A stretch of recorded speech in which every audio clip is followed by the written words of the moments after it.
Di suatu pagi, Pak Dion, yang merupakan kepala SD Merdeka Belajar, sedang melihat hasil evaluasi sekolahnya. Dari hasil evaluasi menunjukkan bahwa kemampuan numerasi sekolahnya belum mencapai batas kompetensi minimum. Ia pun mulai berpikir berbagai cara untuk memperbaiki capaian numerasi di sekolahnya.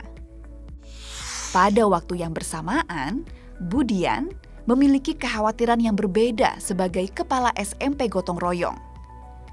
Data evaluasi yang ia dapatkan menunjukkan bahwa sekolah tempat ia mengabdi memiliki masalah dengan iklim keamanan. Perundungan merupakan salah satu isu penting yang perlu diatasi segera. Di sisi lain, Bu Sari, kepala SMA Indonesia Maju, sedang melihat hasil asesmen nasional yang menunjukkan capaian asesmen kompetensi minimum sekolahnya sangat baik. Namun, pada bagian survei karakter, sekolahnya memiliki hasil capaian yang masih kurang baik. Pak Dion, Budian, dan Bu Sari dengan para guru mulai membuka platform rapor pendidikan. Mereka merefleksikan capaian sekolahnya lalu menganalisis faktor-faktor yang mempengaruhi hasil tersebut. Hasil analisis tersebut menjadi dasar mereka menyusun program dan kegiatan melalui perencanaan berbasis data. Perencanaan berbasis data merupakan program Kemendikbudristek yang mendorong perbaikan kualitas pendidikan lebih terarah dan efektif. Dari hasil analisis, Pak Dion menemukan bahwa faktor yang mempengaruhi hasil kemampuan numerasi di sekolahnya adalah karena metode belajar yang kurang interaktif.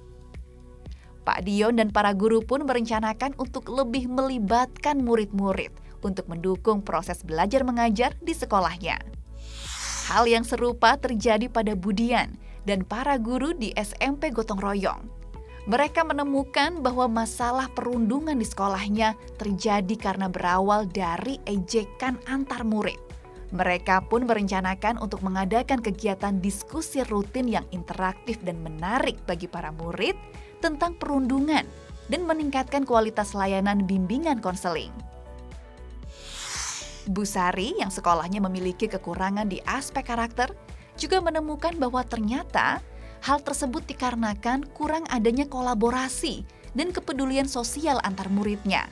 Mereka pun merencanakan untuk membuat pembelajaran berbasis proyek sosial secara berkelompok agar para murid dapat bersosialisasi dan bergotong royong lebih baik lagi. Rencana kegiatan yang dibuat diaplikasikan dengan melibatkan seluruh warga sekolah di lingkungan SD Merdeka Belajar, SMP Gotong Royong, dan SMA Indonesia Maju. 1 tahun kemudian, Pak Dion, Budian, dan Bu Sari kembali melihat rapor pendidikan milik sekolahnya. Hasilnya menunjukkan bahwa terjadi peningkatan yang signifikan pada hasil capaian sekolah mereka. Pak Dion, Budian, dan Bu Sari merasa sangat senang dan merasakan manfaat dari rapor pendidikan. Mari gunakan platform rapor pendidikan untuk introspeksi secara menyeluruh dalam menyelesaikan persoalan pendidikan sesuai akar masalah demi perbaikan yang berkelanjutan dan peningkatan kualitas pendidikan Indonesia. Rapor pendidikan. Identifikasi, refleksi, benahi.